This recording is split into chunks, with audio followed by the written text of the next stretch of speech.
Werner, the official ladder of the NCAA basketball championships and the official ladder of professional contractors everywhere. Werner, #1 in ladders. Get ready for the latest NFL info you need to know. NFL Insider starts now. Put down those brackets. You know you're not going to win that thing anyway. Come talk a little football with us. We are NFL Insiders. I'm Dan Graziano here with Ashley Fox and Jim Trotter, and we have a jam-packed half hour of news and information for you. We also have John Clayton, who will be joining us right now with news out of Buffalo today, where tight end Charles Clay will be joining the Buffalo Bills. The Miami Dolphins, who used the transition tag on Clay earlier this month, won't be matching that 5-year, $38 million offer the Bills made to Clay, so he moves on to join Percy Harvin and LaShawn McCoy and all those fun new guys in Buffalo. John Clayton, thanks for joining us. What went into Miami's decision here?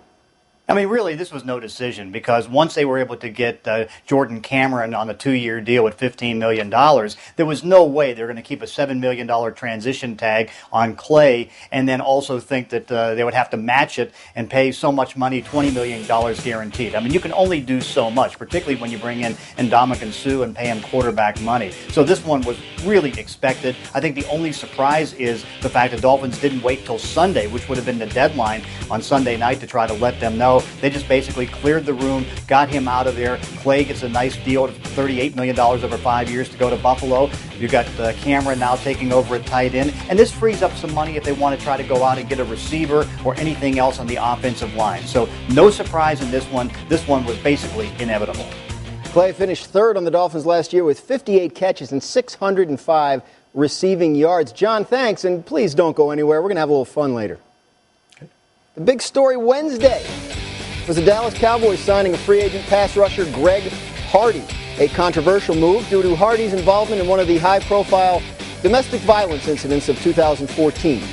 The Hardy deal is constructed in a way that protects the Cowboys against a lengthy suspension or a recurrence of off-field trouble for Hardy, but given the details and the nature of Hardy's legal troubles, it raises eyebrows nonetheless. So Jerry Jones, the owner of the Cowboys, released a statement yesterday on the signing saying, quote, "We have spent a great deal of time over the last 2 days in meeting with Greg directly and gaining a solid understanding of what he is all about as a person and as a football player. A thorough background review of him involving many elements of our organization has been ongoing for the last few weeks. Our organization understands the very serious nature of domestic violence in our society and in our league.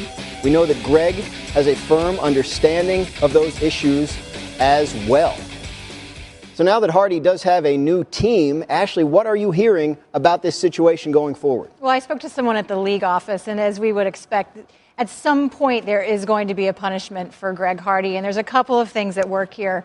One is that under the new personal conduct policy, that they're not as reliant now on the judicial system to have to make a ruling. Whether you accept that or believe that is the right way to go, they don't have to. The NFL is going to conduct its own internal investigation.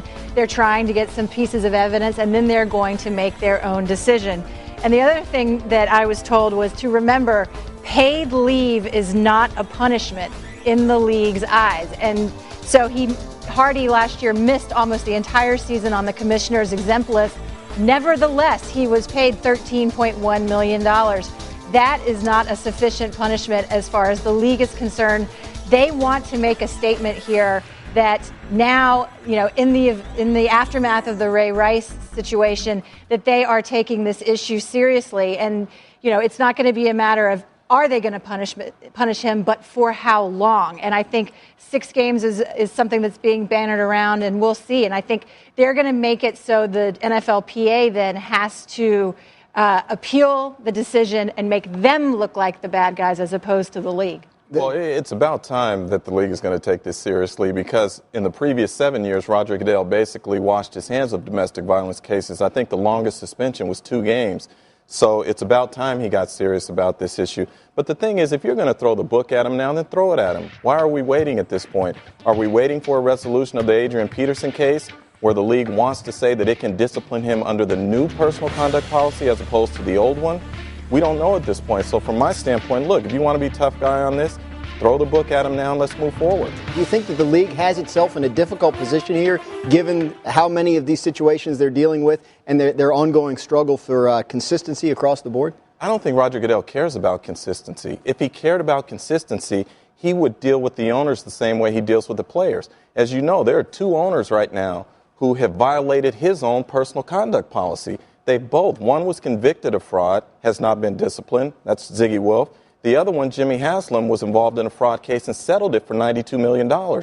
He was not disciplined under the personal conduct policy. So Roger Goodell has no consistency when it comes to this policy other than he's going to come down hard on players. And he's probably going to come down on Greg Hardy, and at some point, Hardy's suspension will be served, and he will end up on the field for the Dallas Cowboys, who have had a very interesting offseason so far. A lot going on, some comings and goings. Quarterback Tony Romo was a guest on Jimmy Kimmel's show last night, and he was asked about the departure of his teammate DeMarco Murray to the Eagles. Here's Tony.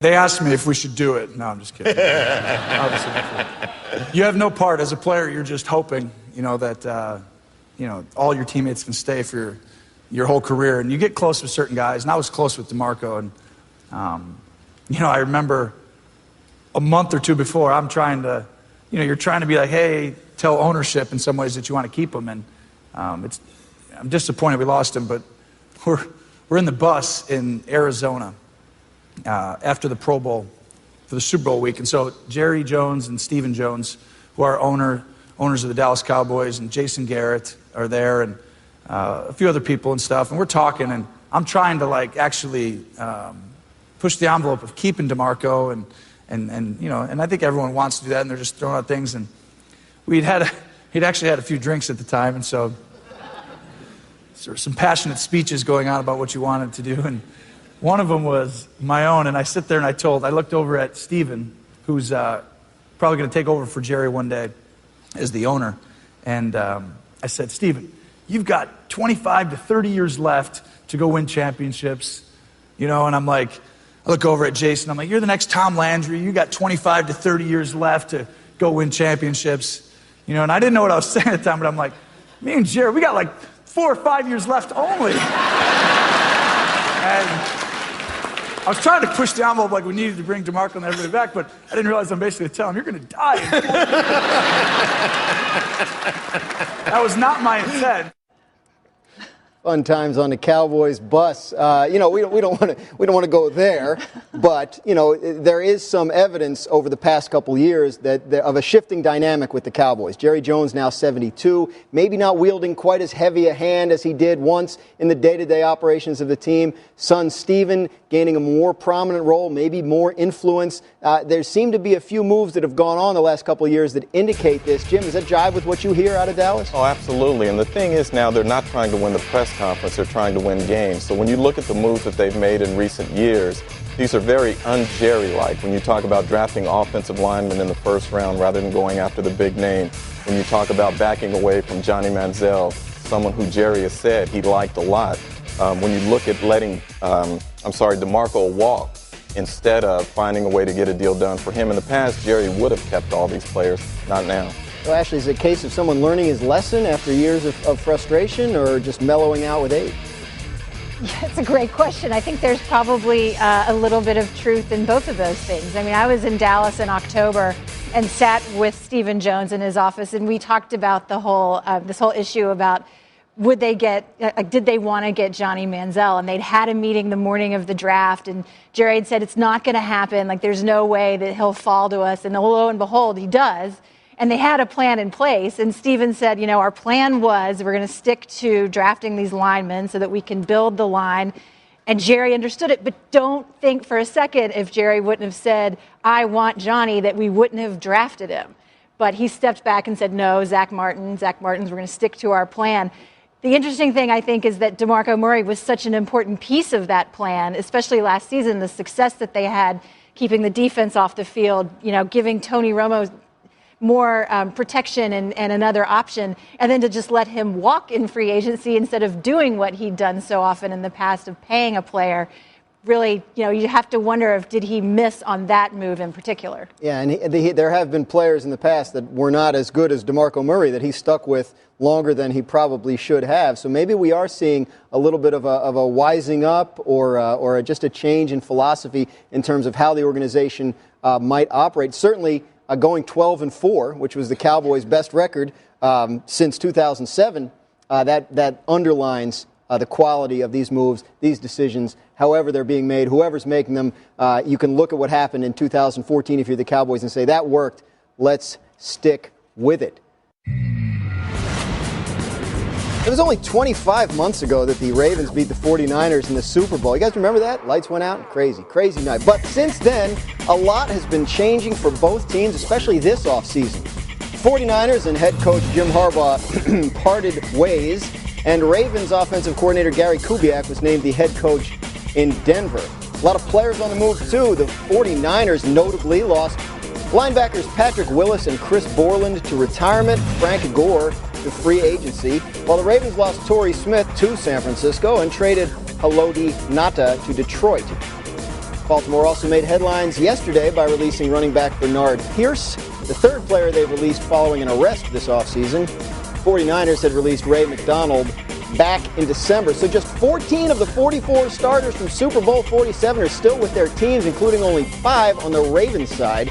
Torrey Smith and Anquan Boldin are now in San Francisco, meaning the 49ers have almost as many Ravens offensive starters from that game as Baltimore does. So tons of questions surrounding the 49ers as they head into 2015 with a new and very untested head coach trying to piece things together around all these personnel losses. Jim, what are you hearing? What's the vibe out there in San Francisco about their chances? Oh, there's no question they're feeling it right now because it's been one hit after another this offseason. But the thing that's interesting to me is how some have tried to characterize it as players wanting to leave the organization because there's this dysfunction now, which isn't the case at all. If you go back and you look at it player by player, all of the moves speak for themselves. Let's take, for instance, Frank Gore. He wanted to return to San Francisco. They didn't make him an offer as much as the Colts did, so he went to Indianapolis. Patrick Willis decides to retire because he's got a bad foot and he has a passion for working with youth. That has nothing to do with the organization. Michael Crabtree wanted to go back. They didn't offer him a contract that he wanted. Now he's on the street. Justin Smith may retire. Ray McDonald, we know about his legal troubles, so the team decided they didn't want to deal with him. So when you go down the list and you get to Borland, he made a personal decision about his future health. It had nothing to do with what was going on in the organization. It's just a matter now in the NFL, change is going to occur. But the end result is a lot of change. Absolutely. And a brand new head coach, Jim Tomsula, who's never done this before. How confident are they that he can bring it all together? They're very confident in Jim Tomsula. And if you talk to players who have played for Tomsula, they like him and respect him, and they believe that he will get the best out of them. The other thing not to be forgotten is they have a very experienced staff now when you go down the list, offensively and defensively, so it's not all going to be on one guy. And as you know, in the NFL, the head coach is as much a manager as he is a strategist. So from that standpoint, they've got guys in place, coordinators who can handle, they believe, the job, and Tomsula will manage it. As for the Baltimore Ravens, they are one of the more stable franchises. They always seem to find ways to recover and remain competitive. So, Ashley, what are you hearing about what's going on in Baltimore following their offseason of change? Well, as you mentioned, they have 5 players left from the Super Bowl team, it's amazing given the amount of turnover that they've had, that they still, over the past 2-year period, have there's only 6 teams in the conference that have a better record than they do. And they have the 3rd best record in their division, although it's not that far. The Ravens are 18-14, Pittsburgh's 19-13, the Bengals are 21-10-1. The thing when you talk about the Ravens is their utmost belief in Ozzie Newsome. You always hear, in Ozzie we trust. And they have constantly been able to reload through the draft and taking, a couple of free agents here and there. And they believe that they're able to do that again. And the other thing that is, I think, vitally important is that they have the number 1 position on the roster solidified and is, the one constant through there. That's Joe Flacco, of course. And it's interesting that this year Flacco is going to have his 4th offensive coordinator in 4 years. They're moving from Gary Kubiak, who obviously now is in Denver, to Mark Trestman, who had been in Chicago. And Flacco has had a really good relationship with all of these guys, particularly Jim Caldwell and Kubiak, and it's going to be vitally important that he and Trestman get on the same page early and stay there through the season. Those two teams, Baltimore and San Francisco, will play each other this season in San Francisco. A well-respected NFL insider, but also a cultural phenomenon. He is the one and only John Clayton. John, my favorite thing is that you went full wind-up there in the first pitch. Was that always going to be the way?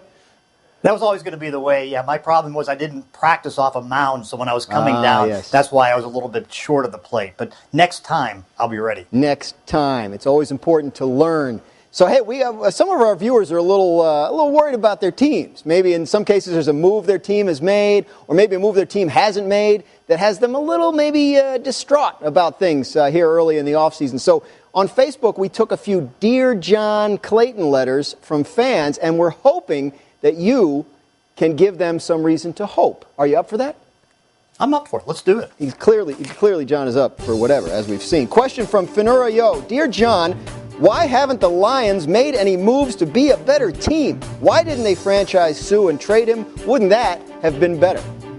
No, there was no way you can trade a $27 million franchise number. That simply couldn't happen. And so what they had to try to do, they were lucky enough to get the Haloti Ngata trade. Then they were able to at least get Rasheem Mathis done. Everything right now is keeping the Lions together. Dennis Clark would like to know, Dear John, why didn't the Broncos do anything in free agency except lose great players? Peyton needs his next they had ring. Marius Thomas. He was the key to the offseason, and being able to keep him cost them Julius Thomas. It cost them Orlando Franklin. It cost them other players that they wanted to try to do. So now they have to try to get them back at minimal numbers as far as trying to re-sign. Remember last year, they got 4 Pro Bowlers in free agency. They couldn't do that this year. It was something that was just out of the question. They had to try to at least stay calm. Sometimes fans do forget about the great players that were kept. Question from Adam Warren. Dear John, what is the primary reason high-end free agents don't seem to want to sign with the Raiders, who are turning the corner? Well, because, it's not the number one choice because they've been so bad for so long. And so, for example, if you're Ndamukong Suh, you'd rather go with the Miami Dolphins than the Oakland Raiders. And so if you're the Raiders, you have to overpay to try to get guys to come there. But unfortunately, it's not as pretty as they thought it was going to be. And Rob Darmetko wants to know, Dear John, what is the Washington football team going to do at quarterback? Well, Jay Gruden made that pretty clear at the Combine that RG3 is going to be the starter. Colt McCoy is going to be an option if that doesn't work out, and they also have Kirk Cousins. But I'll tell you the one thing, if indeed a quarterback falls from the top of the draft, let's say Marcus Mariota, I'm telling you right now, they would take him at 5. It would be a gift. They're not going to give up that gift. And they did re-sign Colt McCoy, as you mentioned. He was the only Washington quarterback to start and win a game last season, so maybe that's a silver lining. Thanks, John. Good job. Thanks, Dan. Back to football and our NFL Insider's Notebook. Ashley, what's the buzz on Baylor quarterback Bryce Petty? Well, Bryce Petty had his pro day yesterday. He completed 69 of 77 passes with 5 drops. 42% of those 77 passes went 21 yards or more, and more than half of his passes came off of a 7-step drop or play action. I spoke with his quarterback coach, George Whitfield. He said all of that was on purpose to show scouts that Petty can do more than just work out of the shotgun. And as a result, Petty has 3 visits already on the books scheduled coming up. One is Dallas, one is Philadelphia, and one is San Diego. Jim, what's going on in San Diego with Phillip Rivers? Well, right now it's a standoff. They want to get him signed to a long-term extension, but Phillip at this point has not shown any desire to do that. Part of that has to do with clarity. He wants to know where the organization or where the franchise is going to be located. We know we've heard about them going to L.A. And he also wants some clarity on what's going on with the roster. He's never been to a Super Bowl. He wants to win. The 2 quarterbacks taken in the first round in his draft, Ben Roethlisberger, Eli Manning, both have won 2 each. At this point, he wants some clarity. Rivers entering the final year of his deal, and so is Manning. I thought, personally, they'd be working on a contract extension by now. Thought they might do it last year, but the more you hear from the Giants, the less inclined they sound to do this deal now. Everything I've been told is, well, Manning's not going to cut them a deal. So the only reason to do it right now would be cap space, and they don't really need cap space, and they could franchise him next year, and they're not really worried about losing him. So not a lot of movement, somewhat surprisingly, on the Eli Manning contract extension front. No, and the thing that's interesting, too, with Rivers is he's a guy of conviction, and he's not going to be driven by money here, and he's a guy who will play hardball. So the Chargers, I know, want to get it done, but people who think this is some sort of bluff with him, It's not. He says what he means, and he means what he says. I think fascinating to think what Rivers or Manning could get on the open market. Geico presents Strange Savings Stories. Astronomers detected an interstellar transmission. It stated, Geico, 15 minutes could save you 15% or more. The implications were staggering. Was the cosmos telling us we could all save hundreds on car insurance with Geico? Or did their radar merely pick up a signal from the nearby Rufus and Clyde's morning show? We may never know. Geico. 15 minutes could save you 15% or more on car insurance.